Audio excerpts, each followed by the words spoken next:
对，您提到的這一點非常的好啊。其實這也是我們說今天強調的第二個支柱，就是運動。運動維護功能的一個叫動態平衡系統。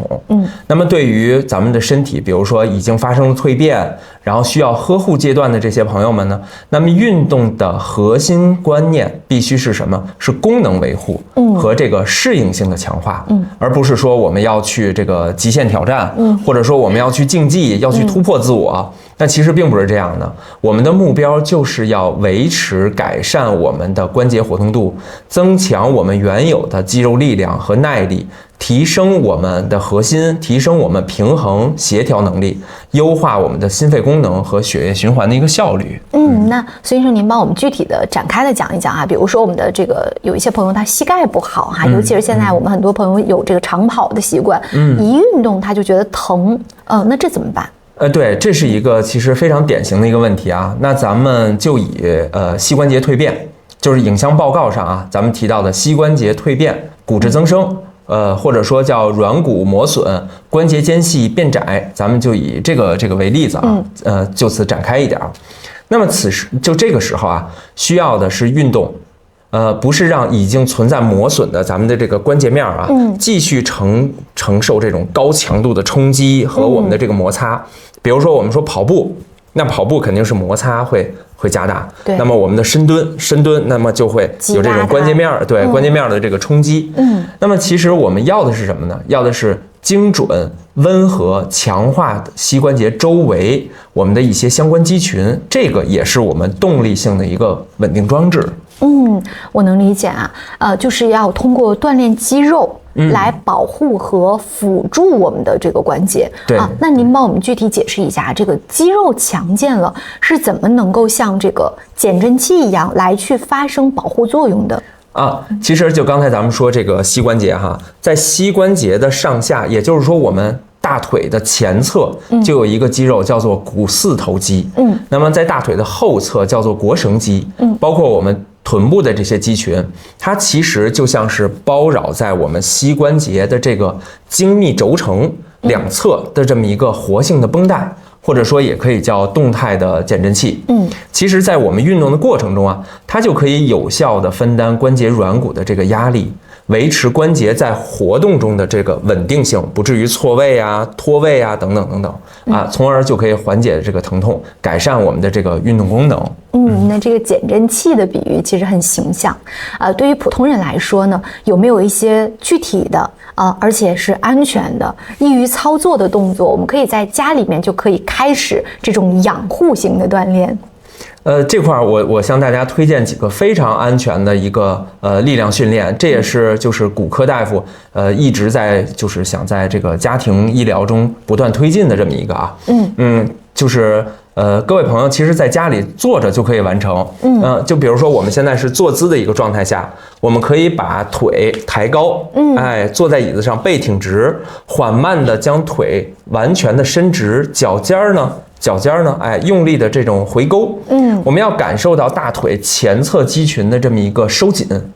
在收緊的狀態下保持5到10秒，然後我們再緩緩的這麼放鬆，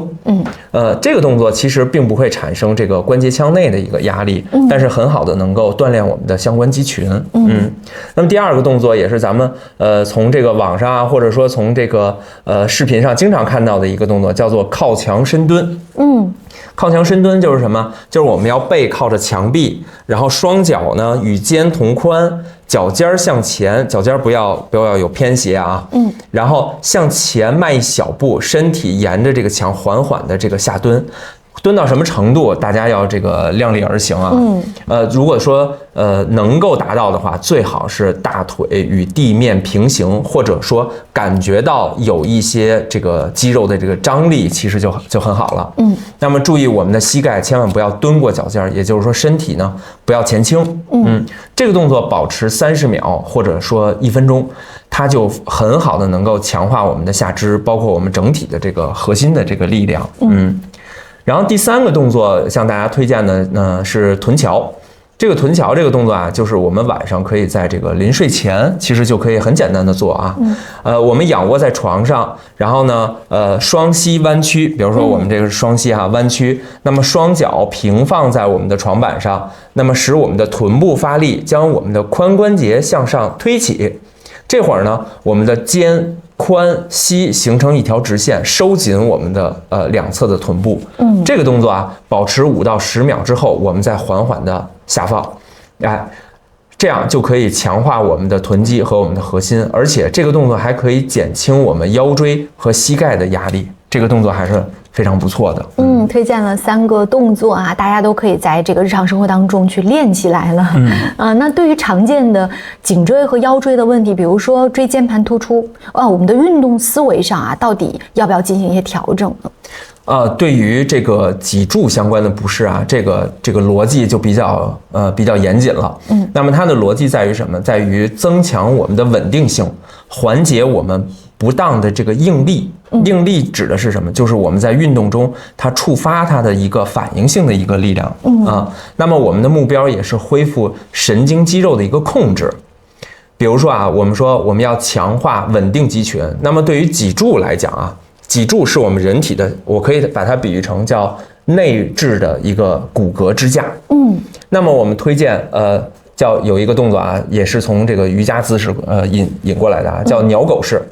這個姿勢是怎麼樣呢？是我們4點這個跪姿。4點跪姿之後，我們交替的伸展手臂和腿，保持軀幹的一個相對穩定。注意大家是交替的，比如說是左手右腿。右手左腿這樣對側交替的這麼進行運動，然後並且下放，保持我們這個腰部的一個穩定性。那麼這些動作其實就可以鍛鍊到我們脊柱周圍的一些深層的一些小肌群。那麼第2點就是對於脊柱來講也非常重要，就是要改善柔韌性。要進行一些溫和性的頸肩的運動，背部拉伸啊，注意這塊的拉伸其實很重要，並不是說我們要做多大強度，而是要保持我們的柔韌度和我們的姿勢的正確哈。比如說在日常生活中，我們有意識的要保持一個中立的姿勢，比如說收下巴，是吧？挺胸，然後要收腹，避免長時間的這種伏案的低頭和我們的彎腰。那麼對於這個神經肌肉的控制和平衡的訓練來講呢，這個對於我們中老年朋友來講，它的這個防跌倒的這個效果特別的好。這個我們提倡啊，在安全的前提下啊，比如說我們可以扶着一些家裡邊的一些櫃子呀，或者說門呀，或門框這種啊，練習一下單腿站立，或者說墊起腳跟兒，拿腳尖兒這麼直線的去行走。這塊還是要強調，一定是在安全的前提下，千萬不要說因為我們練這個動作，我們而跌倒，這個就不好了哈。還有就是我們提到，比如說太極拳，它那個動作啊，非常的緩慢、連貫，而且強調重心的這種轉移的動作，它其實很好的能夠鍛鍊我們的平衡感和這種協調性，包括還有下肢的這個核心的這個力量。這都是我們在日常生活當中可以去實踐的。那運動能不能夠讓影像上的這種突出啊、狹窄啊，能讓它消失掉嗎？